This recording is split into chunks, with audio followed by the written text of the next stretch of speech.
नमस्कार दोस्तों। आज के इस वीडियो में बात करेंगे सबसे पहले 9 नवंबर के मौसम पूर्वानुमान के बारे में। और उसके बाद बात करेंगे 10 नवंबर से लेकर 16-17 नवंबर तक किन किन राज्यों में किस तरह की बारिश की गतिविधियां देखी जा सकती हैं, उसके बारे में भी इस वीडियो में बात करेंगे। अभी सबसे पहले बात कर लेते हैं मौसमी सिस्टमों के बारे में। यहाँ पर बंगाल की खाड़ी में जो अरब सागर में जो सर्कुलेशन बना हुआ था वह अब धीरे धीरे पश्चिम दिशा की ओर आगे बढ़ता हुआ नजर आ रहा है। और इसी के प्रभाव से अभी यहाँ पर काफ़ी बंगाल की खाड़ी से काफ़ी अधिक मात्रा में यहाँ से उत्तर पूर्वी दिशा से जो तेज़ हवाएं आ रही थी उनमें भी थोड़ी थोड़ी कमी आती हुई नज़र आ रही है। लेकिन अभी भी देखा जाए तो यहाँ पर ये हवाएं आ रही हैं। हालांकि थोड़ी सी कमज़ोर ज़रूर हुई है, लेकिन फिर भी इनके प्रभाव से जो खास तौर पर जो यहाँ सर्कुलेशन यहाँ है तो इसके प्रभाव से अब जो ज़्यादा हवाएं हैं वो कुछ केरल और केरल और कर्नाटक के जो तटीय क्षेत्र हैं और इनके जो मध्य के क्षेत्र हैं, इन क्षेत्रों में अभी भी काफ़ी घने बादल नज़र आ रहे हैं।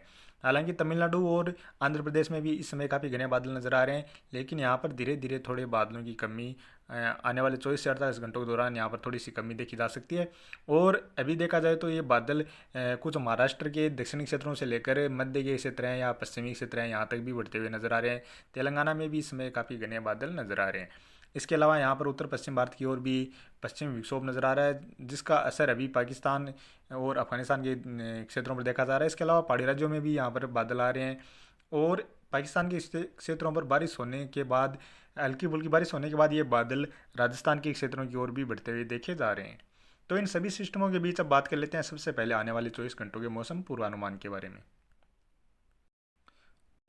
और अभी इस समय लाइव लाइटनिंग में भी देख सकते हैं केरल से लेकर कर्नाटक के जो दक्षिणी क्षेत्र हैं, कुछ मध्य के क्षेत्र हैं, यहाँ पर काफ़ी स्थानों पर तेज़ गरज चमक के साथ बारिश की गतिविधियाँ देखी जा रही हैं।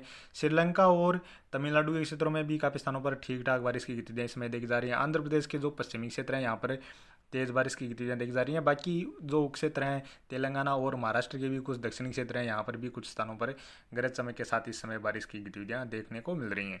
और लक्षद्वीप के आसपास जो क्षेत्र है यहाँ पर भी गरज चमक के साथ इस समय बारिश की गतिविधियाँ देखी जा रही हैं। अब बात करें आने वाले 24 घंटों के दौरान, देखा जाए तो यहाँ पर यह पश्चिम विक्षोभ पहाड़ी राज्यों पर पूरी तरह से सक्रिय होता हुआ नजर आ रहा है। हालांकि यहाँ पर गिलगित बाल्टिस्तान से लेकर लद्दाख, जम्मू कश्मीर, हिमाचल प्रदेश में आने वाले 24 घंटों के दौरान कुछ स्थानों पर हल्की बारिश के साथ साथ इक्का दुक्का स्थान पर मध्यम दर्जे की बारिश की गतिविधियाँ भी नजर आ रही हैं।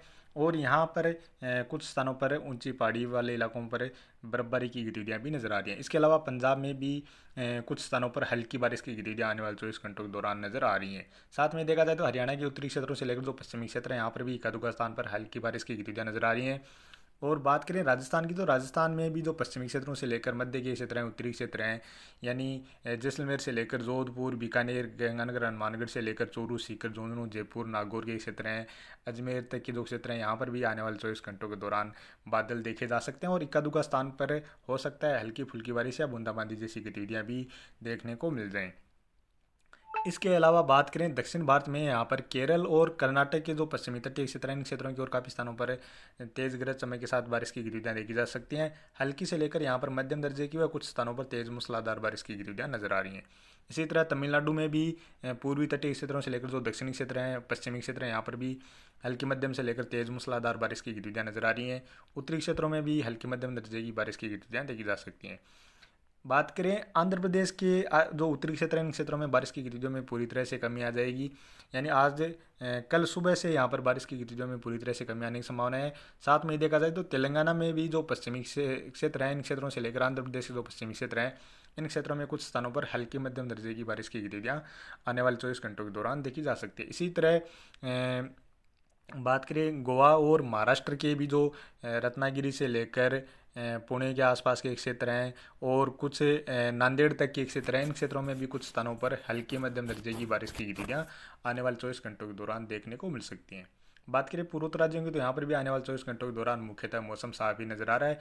हालांकि एक दो स्थान पर थोड़े बहुत बादल या बूंदाबांदी जैसी गतिविधियाँ आने वाले 24 घंटों के दौरान देखी जा सकती हैं। गुजरात के भी कुछ उत्तरी क्षेत्र हैं, यहाँ पर भी थोड़े बहुत बादल आने वाले 24 घंटों के दौरान देखे जा सकते हैं। और इसके अलावा बात करें अंडमान निकोबार द्वीप समूह के क्षेत्रों की ओर भी कुछ स्थानों पर बारिश की गतिविधियां नजर आ रही हैं। अब बात करें 10 नवंबर की। 10 नवंबर को यहाँ पश्चिमी विक्षोभ आगे चला जाएगा, लेकिन इसका थोड़ा बहुत असर उत्तराखंड से लेकर हिमाचल प्रदेश या लद्दाख के क्षेत्रों की ओर देखा जा सकता है। यहाँ पर थोड़ी बहुत बादल या थोड़ी बहुत हल्की फुल्की बारिश की गतिविधियाँ या हल्की फुल्की बर्फबारी की गतिविधियाँ 10 नवंबर के आसपास भी देखी जा सकती हैं। इसके अलावा केरल और कर्नाटक के जो पश्चिमी तटीय क्षेत्र हैं या तमिलनाडु के दक्षिणी क्षेत्र हैं, इन क्षेत्रों में भी कुछ स्थानों पर हल्की मध्यम से लेकर बीच बीच में कुछ क्षेत्रों में तेज मूसलाधार बारिश के झोंके भी देखे जा सकते हैं। यानी यहाँ पर 10 नवंबर से बारिश की गतिविधियों में कमी नज़र आ रही है। साथ में ही महाराष्ट्र के कुछ पश्चिमी तटीय क्षेत्र हैं, कुछ दक्षिण पश्चिमी क्षेत्र हैं, गोवा के क्षेत्र हैं, यहाँ पर भी कुछ स्थानों पर बारिश की गतिविधियाँ नज़र आ रही हैं। अंडमान निकोबार द्वीप समूह के क्षेत्रों की ओर भी कुछ स्थानों पर 10 नवंबर के आसपास बारिश की गतिविधियाँ नज़र आ रही हैं। बाकी सभी राज्यों की ओर देखा जाए तो मुख्यतः मौसम साफ ही नज़र आ रहा है। अब बात करें 11 नवंबर की। 11 नवंबर को भी केरल और तमिलनाडु के दक्षिण क्षेत्रों में बारिश की गतिविधियां नजर आ रही हैं। यहाँ महाराष्ट्र के कुछ पश्चिमी तटीय क्षेत्र हैं, यहाँ पर भी इक्का दुक्का स्थान पर हल्की बारिश की गतिविधियां नजर आ रही हैं। बाकी अंडमान निकोबार द्वीप समूह के क्षेत्रों से लेकर श्रीलंका के तक के जो क्षेत्र हैं, इन क्षेत्रों में भी बारिश की गतिविधियां नजर आ रही हैं और भारत के बाकी सभी राज्यों की ओर मुख्यतः मौसम साफ ही नजर आ रहा है। अब बात करें 12 नवंबर की। 12 नवंबर को भी तमिलनाडु के कुछ दक्षिणी या पूर्वी तटीय क्षेत्र हैं, इन क्षेत्रों के आसपास कुछ स्थानों पर हल्की मध्यम से लेकर तेज मूसलाधार बारिश की गतिविधियां जो तटीय क्षेत्र हैं, इन क्षेत्रों के आसपास ही नजर आ रही हैं। बाकी श्रीलंका के क्षेत्रों की ओर काफ़ी स्थानों पर तेज बारिश की गतिविधियां नजर आ रही हैं। अंडमान निकोबार द्वीप समूह के क्षेत्रों की ओर भी कुछ स्थानों पर हल्की बारिश की गतिविधियां नजर आ रही हैं। इधर पंजाब हरियाणा से लेकर राजस्थान, उत्तर प्रदेश, मध्य प्रदेश और पूर्वोत्तर राज्यों की ओर बिहार, झारखंड, पश्चिम बंगाल, छत्तीसगढ़, उड़ीसा और पहाड़ी राज्य, इन सभी राज्यों की ओर मुख्यतः मौसम साफ ही नजर आ रहा है। अब बात करें 13 नवंबर की। 13 नवंबर को फिर से तमिलनाडु के क्षेत्रों की ओर बारिश की गतिविधियों में थोड़ी बढ़ोतरी नजर आ रही है। केरल में भी कुछ स्थानों पर हल्की बारिश की गतिविधियां 13 नवंबर के आसपास नजर आ रही हैं। साथ में ही अंडमान निकोबार द्वीप समूह के क्षेत्रों से लेकर लक्षद्वीप के आसपास जो क्षेत्र हैं, इन क्षेत्रों की ओर भी बारिश की गतिविधियां नजर आ रही हैं और भारत के लगभग सभी राज्यों की ओर मुख्यतः मौसम साफ ही नजर आ रहा है। अब बात करें 14 नवंबर की। 14 नवंबर को भी केरल और तमिलनाडु के क्षेत्रों में ही बारिश की गतिविधियां नजर आ रही हैं। इसके अलावा अंडमान निकोबार द्वीप समूह के क्षेत्रों से लेकर लक्षद्वीप के आसपास जो क्षेत्र हैं, यहाँ पर भी कुछ स्थानों पर बारिश की गतिविधियां नजर आ रही हैं और बाकी सभी राज्यों की ओर मुख्यतः मौसम साफ ही नजर आ रहा है। अब बात करें 15 नवंबर की। 15 नवंबर को भी केरल, तमिलनाडु से लेकर आंध्र प्रदेश के कुछ दक्षिणी क्षेत्र हैं, यहाँ पर बारिश की गतिविधियां नजर आ रही हैं। बाकी अंडमान निकोबार द्वीप समूह के क्षेत्रों की ओर बारिश की गतिविधियां नजर आ रही हैं और भारत के लगभग सभी राज्यों की ओर मुख्यतः मौसम साफ ही नजर आ रहा है। उड़ीसा के कुछ दक्षिणी तटीय क्षेत्र हैं, यानी दक्षिणी और कुछ पूर्वी तटीय क्षेत्र हैं, इन क्षेत्रों के आसपास थोड़ी बहुत बूंदाबांदी या हल्की बारिश की गतिविधियां नजर आ रही हैं। और बात करें 16 नवंबर की। 16 नवंबर को केरल, कर्नाटक के दक्षिणी क्षेत्रों से लेकर आंध्र प्रदेश के जो दक्षिणी क्षेत्र हैं और तमिलनाडु के क्षेत्रों में हल्की मध्यम से लेकर कुछ स्थानों पर तेज मूसलाधार बारिश की गतिविधियां नजर आ रही हैं। उड़ीसा के भी कुछ पूर्वी तटीय क्षेत्र हैं, यहाँ पर भी बूंदाबांदी जैसी गतिविधियां नजर आ रही हैं और बाकी सभी राज्यों की ओर मुख्यतः मौसम साफ ही नजर आ रहा है।